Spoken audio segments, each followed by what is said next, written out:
Olá pessoal, sejam bem-vindos ao nosso canal. É uma grande alegria poder compartilhar com vocês a sabedoria que a Bíblia nos oferece.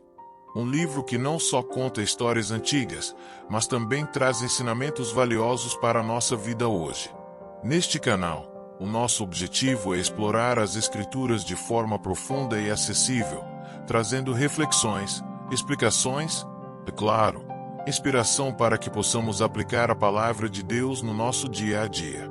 Seja você alguém que está começando a caminhar na fé ou alguém que já conhece as Escrituras, temos conteúdos que vão enriquecer e fortalecer sua jornada espiritual. Se você ainda não é inscrito, aproveite para se inscrever e ativar as notificações, assim você não perde nenhum dos nossos vídeos. Vamos juntos crescer na fé, entender mais sobre o amor de Deus e aprender a viver de acordo com seus ensinamentos. Que a palavra de Deus seja luz para os nossos caminhos. Antes de começarmos a leitura da palavra de hoje, vamos tirar um momento para orar e pedir a Deus que abra o nosso coração e a nossa mente para entender tudo o que Ele quer nos ensinar. Vamos orar juntos, pedindo sabedoria e discernimento, para que a palavra de Deus possa realmente impactar nossas vidas. Feche seus olhos, se possível, ore comigo. Senhor Deus, neste momento, nos aproximamos de Ti com corações gratos e humildes. Te louvamos pela Tua palavra, que é viva e eficaz, e pedimos, Senhor, que o Teu Espírito Santo nos guie enquanto nos preparamos para lê-la. Pedimos que nos conceda sabedoria e discernimento para entender o que Tu tens a nos ensinar hoje. Abra os nossos corações e mentes para que possamos compreender a profundidade das Tuas verdades e aplicá-las à nossa vida. Que a Tua palavra traga luz aos nossos caminhos, nos fortaleça na fé e nos transforme a cada dia. Que através da leitura de hoje, possamos nos aproximar mais de Ti e viver de acordo com os Teus propósitos. Em nome de Jesus, nós oremos. Amém. A palavra que vamos ler hoje está escrito no livro de Mateus, capítulo 16, e versículos do 13 ao 23.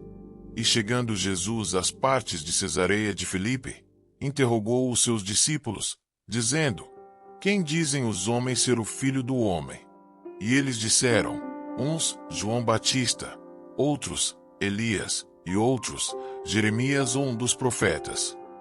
Disse-lhes ele, e vós, quem dizeis que eu sou? E Simão Pedro, respondendo, disse, Tu és o Cristo, o Filho do Deus vivo. E Jesus, respondendo, disse-lhe, Bem-aventurado és tu, Simão Barjonas, porque não foi carne e sangue quem te revelou, mas meu Pai, que está nos céus. Pois também eu te digo que tu és Pedro, e sobre esta pedra edificarei a minha igreja, e as portas do inferno não prevalecerão contra ela. E eu te darei as chaves do reino dos céus, e tudo o que ligares na terra será ligado nos céus, e tudo o que desligares na terra será desligado nos céus. Então, mandou aos seus discípulos que a ninguém dissessem que ele era o Cristo. Desde então, começou Jesus a mostrar aos seus discípulos que convinha ir a Jerusalém, e padecer muito dos anciãos, e dos principais dos sacerdotes, e dos escribas, e ser morto, e ressuscitar ao terceiro dia. E Pedro, tomando-o de parte, começou a repreendê-lo, dizendo, Senhor, tem compaixão de ti, de modo nenhum te acontecerá isso. Ele, porém, voltando-se, disse a Pedro, Para trás de mim, Satanás, que me serves de escândalo, porque não compreendes as coisas que são de Deus, mas só as que são dos homens. Este trecho do Evangelho de Mateus traz um dos momentos mais significativos na caminhada de Jesus com seus discípulos. Quando Jesus chega às regiões de Cesareia de Filipe, ele começa a fazer uma pergunta importante aos seus discípulos: Quem dizem os homens ser o Filho do Homem? Essa questão reflete a curiosidade de Jesus sobre o que as pessoas pensavam a seu respeito, uma vez que a sua identidade estava sendo discutida por muitos. As respostas variavam. Alguns diziam que ele era João Batista, outros Elias, Jeremias ou um dos profetas. Essas respostas indicam que muitos ainda viam Jesus como um grande homem de Deus, mas não conseguiam reconhecer plenamente sua identidade. Jesus, então, faz a pergunta mais profunda: e vós, quem dizeis que eu sou? Este momento é um ponto de virada, não apenas para os discípulos, mas para todos nós. Pedro, com coragem e inspiração, responde em nome de todos: Tu és o Cristo, o Filho do Deus vivo. Aqui, Pedro faz uma declaração ousada e profunda, reconhecendo Jesus como o Messias, o Salvador prometido por Deus, e também como o Filho de Deus, uma confissão que não é apenas humana, mas revelada pelo próprio Pai Celestial. Em resposta a Pedro, Jesus o declara: bem-aventurado, ou seja, abençoado, porque ele não chegou a essa revelação por razão humana, mas porque foi o próprio Deus quem revelou isso ao seu coração. Jesus, então, faz uma promessa a Pedro, dizendo que sobre essa pedra ele edificaria sua igreja, e as portas do inferno não prevaleceriam contra ela. A ideia de pedra aqui é simbólica, referindo-se à fé sólida, e à declaração de Pedro sobre quem Jesus realmente é. Essa promessa de que a igreja seria construída sobre essa rocha e que nada poderia derrotá-la, mesmo as forças do mal, é um fundamento poderoso para a fé cristã. Jesus também dá a Pedro a autoridade de as chaves do reino dos céus, simbolizando o poder de estabelecer e manter a ordem espiritual, ligando e desligando na terra com reflexos no céu. No entanto, após essa grande declaração de Pedro, Jesus começa a preparar seus discípulos para o sofrimento que viria. Ele lhes revela que ele precisaria ir a Jerusalém, onde sofreria muito nas mãos dos líderes religiosos, seria morto e ressuscitaria no terceiro dia. Essa revelação é chocante para os discípulos, pois contradizia todas as expectativas que eles tinham sobre o Messias. Eles esperavam um Salvador triunfante, mas Jesus estava falando de uma missão que envolvia dor, rejeição e morte. Pedro, então, em um impulso de proteção e amor, toma Jesus de lado e começa a repreendê-lo, dizendo: Senhor, tem compaixão de ti, de modo nenhum te acontecerá isso. Pedro, como muitos de nós, não conseguia entender como o Messias poderia passar por tanto sofrimento. Seu coração estava preocupado com a segurança de Jesus, mas sua visão ainda era limitada e humana, sem compreender o plano de Deus para a redenção da humanidade. A resposta de Jesus é firme e direta: Para trás de mim, Satanás.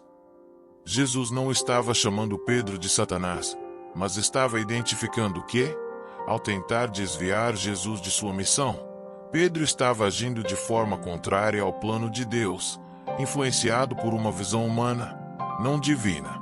Jesus o chama de escândalo porque o que Pedro dizia se opunha ao plano divino, e Jesus deixa claro que as coisas de Deus nem sempre são compreendidas com os olhos humanos.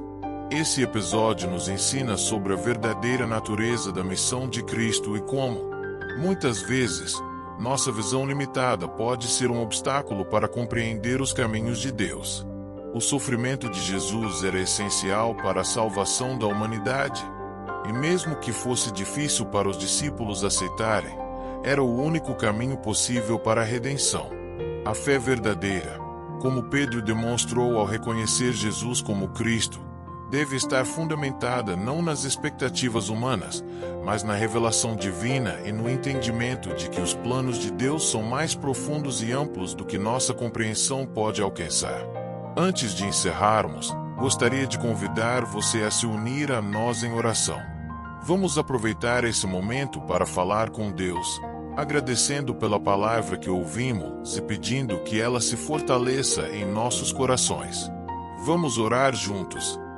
Senhor Deus, te louvamos e agradecemos por tua palavra, que é viva e eficaz, capaz de transformar nossos corações. Hoje, ao meditarmos sobre esse trecho precioso de Mateus 16, pedimos que o Senhor nos conceda a mesma revelação que deu a Pedro, para que possamos reconhecer verdadeiramente quem é Jesus em nossas vidas. Jesus, tu és o Cristo, o Filho do Deus vivo, e é com essa verdade em nosso coração que nos aproximamos de Ti. Que, assim como Pedro, possamos confessar com fé e coragem que Tu és o nosso Salvador e Senhor. Sabemos que esta revelação vem do Pai, e por isso, nos entregamos em humildade diante de Ti, buscando não apenas entender com nossa mente, mas viver com nosso coração a Tua vontade. Pedimos que, como Igreja de Cristo, sejamos edificados sobre essa rocha firme, que é a nossa fé em Ti. Que, em meio às dificuldades e tentações, possamos lembrar que as portas do inferno não prevalecerão contra a Tua Igreja, e que, através de Ti, temos acesso ao reino dos céus, com autoridade para ligar e desligar na terra e no céu, segundo a Tua vontade. Senhor, também queremos aprender com a repreensão que Jesus fez a Pedro, que possamos discernir as coisas de Deus e não nos deixar enganar pelas perspectivas humanas, que muitas vezes são limitadas e falhas. Ajuda-nos a confiar em Teus planos, mesmo quando não os compreendemos completamente, sabendo que o Teu propósito é sempre perfeito e está além do que nossos olhos podem ver. Que, a exemplo de Jesus, possamos viver em obediência a Ti, aceitando o sofrimento e a cruz, quando necessário, como parte do caminho para nossa salvação e para a Tua glória. Que nossa fé em Ti seja inabalável e que possamos sempre buscar a Tua verdade, não importa o que aconteça. Em nome de Jesus, oremos. Amém. Quero agradecer a todos que ficaram conosco até o final deste vídeo. Que alegria poder compartilhar esse momento com vocês. Que Deus continue abençoando cada um de vocês, dando sabedoria, paz e força para seguir em frente. Que a graça de Deus esteja sobre suas vidas a cada dia. Fiquem com Deus e até o próximo vídeo.